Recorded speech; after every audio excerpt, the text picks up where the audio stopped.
Hi, my friends. Well, I got a little time. I thought I was late, but I think I got started early. But anyway, it doesn't matter.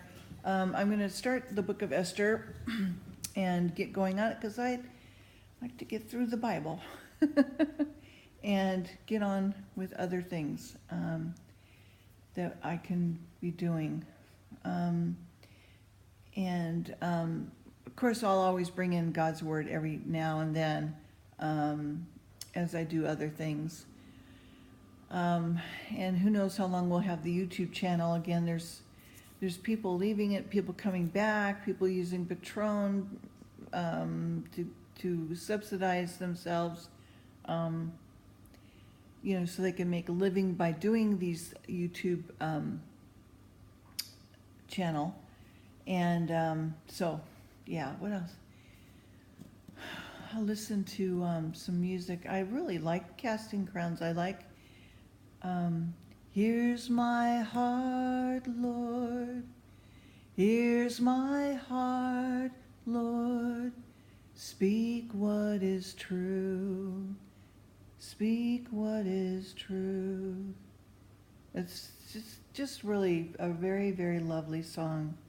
And so really like that as well. Thanks, Anne, for that song. Anyway, okay, so the book of Esther, chapter 1, starts off with Ahasuerus makes royal feast. Vashti displeases him. I hope I'm saying that name right. Ahasuerus. Ahasuerus. Okay, so now it comes to pass in the days of Ahasuerus. Oh God. Ahasuerus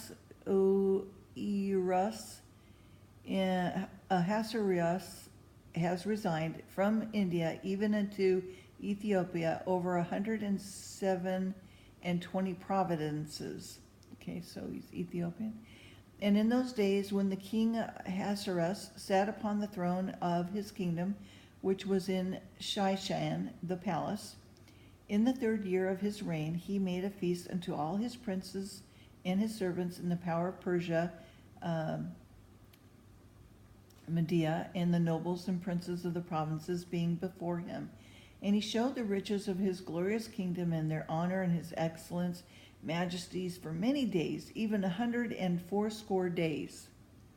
So big party.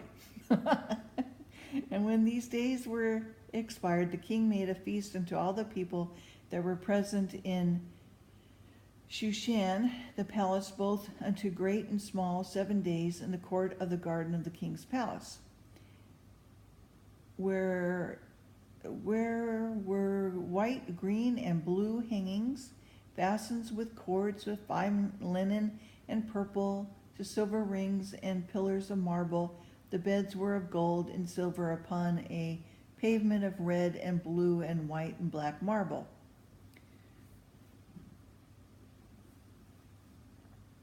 And they gave them drink in vessels of gold, the vessels being diverse one from another, the royal wine in abundance according to the state of the king.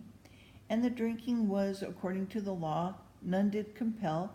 So the king had appointed to all the officers of his house that they should do according to every man's pleasure. Also Vashti, the queen, made a feast for the women in the royal house which belonged to King Ahasuerus. And on the 7th day, when the heart of the king was merry with wine, he commanded Mehuman, Biztha, Harbona, Bigatha, Abagatha, Zathar, and Carcas, and 7 chamberlains, homosexuals, okay, for those of you who don't know what a chamberlain is, that served in the presence of Ahasuerus the king, to bring Vashti the queen before the king with the crown royal, to show the people and the princess her beauty, for she was fair to look on. Well, only homosexuals can make queens look beautiful. I'm sorry, I just had to say that. But the queen Vashti refused to come at the king's commandment by his chamber lanes. So they came and said, I'm sorry, but she doesn't want to come out, you know. Anyway, I could just see that. So the queen Vashti refuses to come, and therefore the king was very wroth, and his anger burned in him. He was just, how dare she not come at his command, you know.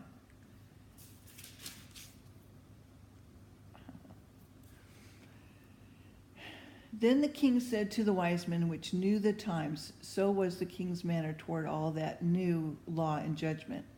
And the next unto him was Karshina, Shithar, Athama, Tarshish, Meres, Marsanath, Memucan, 7 princes of Persia, Media, which saw the king's face, and which sat the first in the kingdom.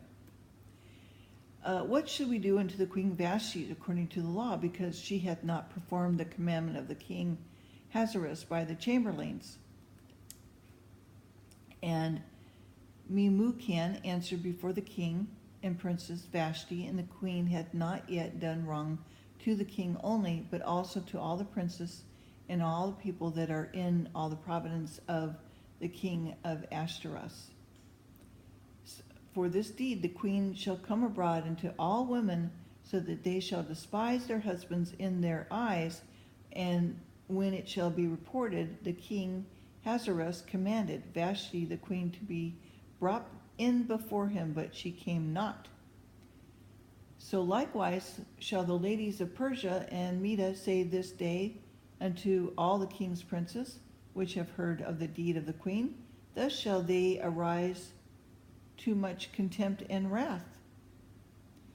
If it please the king, let there go a royal commandment from him.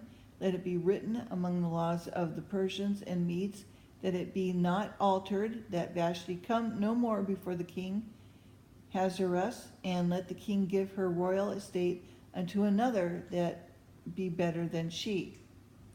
And when the king decreed that he shall make all be published throughout all his empire, for it was a great empire, all the wives shall give to their husbands honor, both to great and small. And the saying pleased the king and the princes, of course it did. And the kings did according to the word of Memucan. So they were afraid, that the queen decides, no, I'm not coming. I'm not going to dance for the king, okay? I'm not going to show myself off in front of these people. I'm not in the mood. And she rebelled. She didn't want to do that. Whatever her reasons, we don't really know, okay? And they didn't want all the women to rebel as well. If their husbands should call and they decide not to come, the husbands, didn't want that to spread. So, and all the princes were worried that their wives wouldn't come when they called either. So that's why he had to do this decree, okay? I think it's kind of funny, but it wasn't back in the day, all right? So that's the saying pleased the king and the princes, and the king and did according to the word of Memucan. And so he sent letters unto all the king's provinces, to every province according to the writing thereof. So it's quite serious. Okay. It's funny.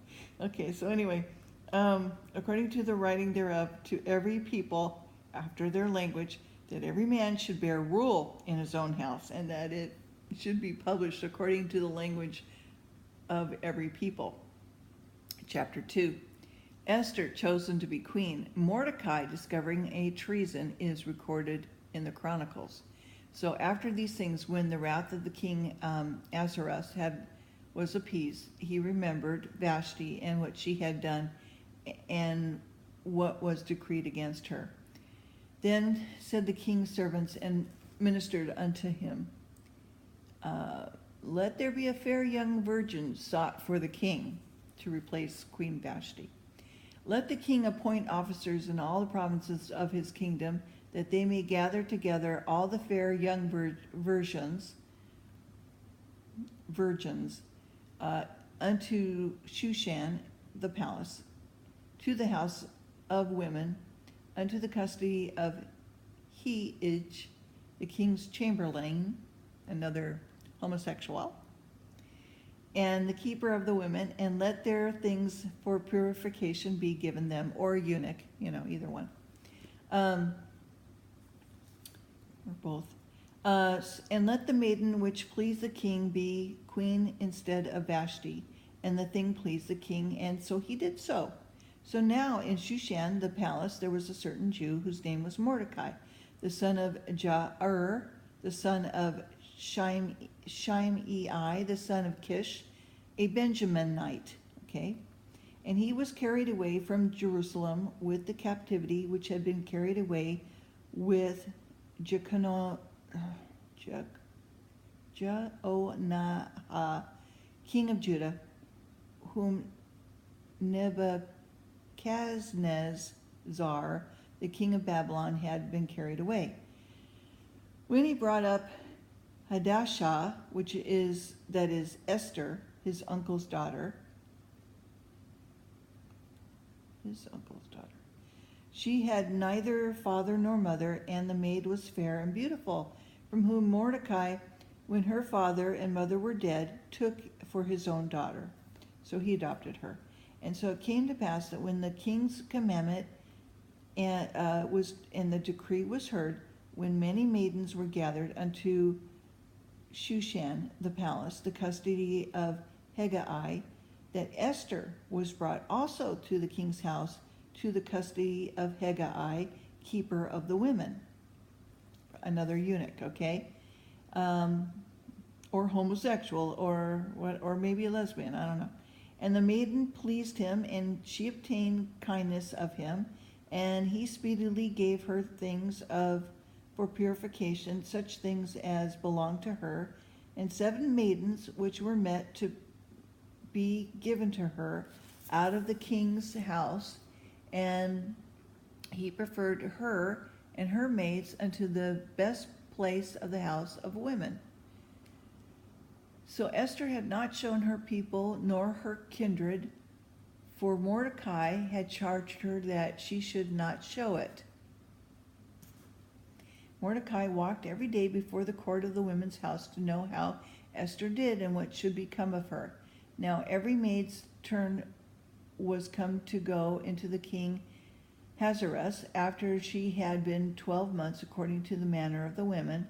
So were the days of their purifications accomplished, to wit, 6 months with oil of myrrh, 6 months with sweet odors, and other things for purifying of the women. Oh my gosh. Can you imagine a whole year getting purified like that? Oh my God, girls. Woo. Then came every maiden unto their king, whatsoever she desires, was given her to go with her out of the house of the women into the king's house.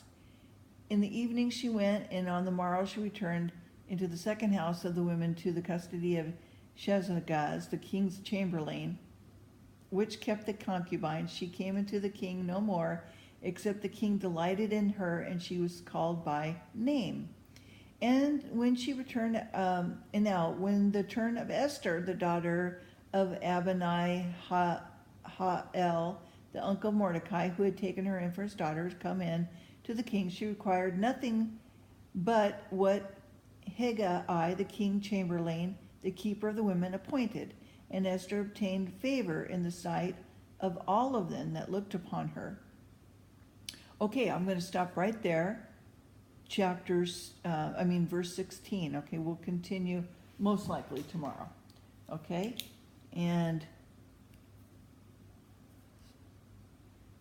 so pretty cool. Have a blessed day again, and I will talk to you soon. Take care. Bye-bye.